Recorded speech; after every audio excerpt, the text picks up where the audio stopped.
Would you have spoken out if you felt like you were being abused? I kind of feel like you would, because I feel like you'll just kind of say something.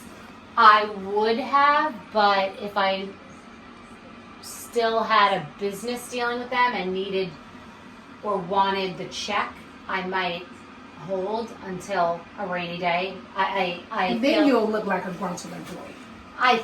Right. Then I guess I would. Yeah, I feel like it's a very tricky game with this group because it's like a pyramid scam. Where I don't know if you've ever been in a pyramid scam. Years ago, I was. All you want to do is get out the top, but then somehow you get right back in the bottom. So the women are all just trying to come out on top. Exactly. Yeah. But then somehow the game gets them sucked back in. Like you go back. Like I leave the show, I'm out. But then there's a lot of money dangling, so I go back in, and then I'm doing really well, and everything's great, and I'm making all this money, and then it just feels toxic, and I feel bad about myself, and I want to leave again. But then I think, would I ever maybe want to go back? Like you're kind of, it's like a mafia. It's hard to really get out, to ever really get out.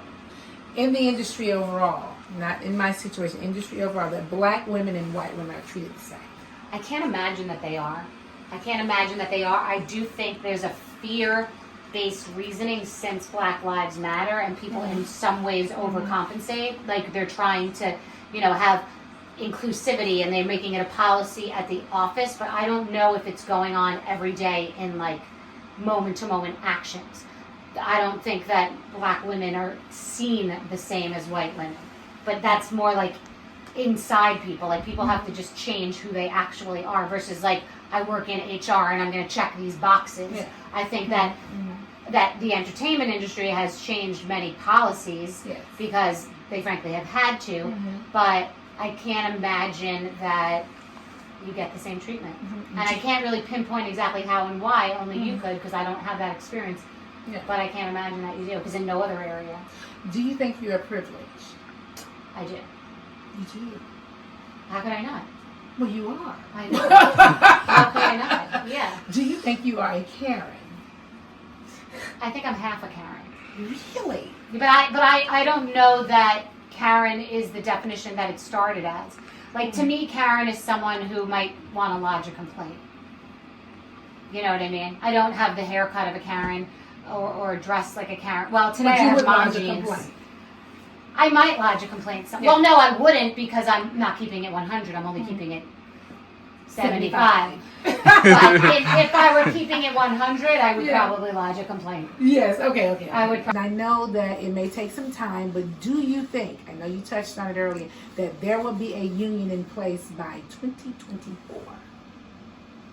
I think there'll be a process for reality union in place by 2024. SAG-AFTRA keeps asking me how they can help because they want to bridge the gap between them and the network. So the networks are going to have to come to some terms on things with people who have great issues with them. And part of those terms should be to work with someone like me to sit down and be like, this isn't going backwards. So you get to be a hero, Bravo, for example. You get to be a hero like you were last week by putting some language in about workplace conditions and psychological treatment. Now you get to be a hero by sitting down with me and putting some new language into people's contracts about A, how they should be treated, and B, how they should be compensated in perpetuity.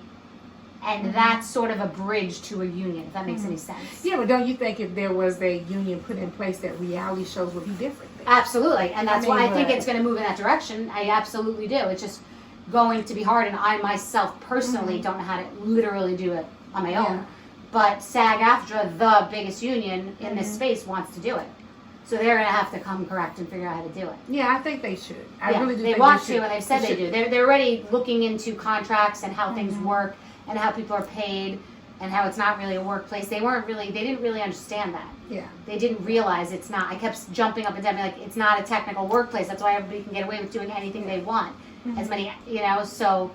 And some shows are union, some aren't, some crews are union. It's like a hodgepodge because people have been getting away with it for 30 years in the name of saving money. Well, you're doing a great thing. I want you to know you're doing a great thing, and only you could stand and do this. Honestly, I think you have a lot of people that are looking up to you right now, and I think you're going to get it done. Thank you. Come on, Karen.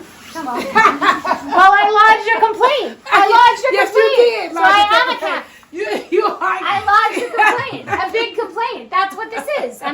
Karen. I lodged a big I complaint. love that Bethenny thinks that she could be a Karen. That is hilarious. Well, I wasn't being proud of it, but I was being honest. No, I was it's the keeping it truth. 100. I'm scared this is gonna fall. Don't worry. I was. Oh yeah, it's not weighted. I was Yeah. keeping it 100. I should have been having it 75. But no. I love that you're half of a Karen. Half a Karen. What are you gonna do? You filed a complaint. I You lodged a complaint. big complaint. All And right. that is a Karen. For Nene Leakes.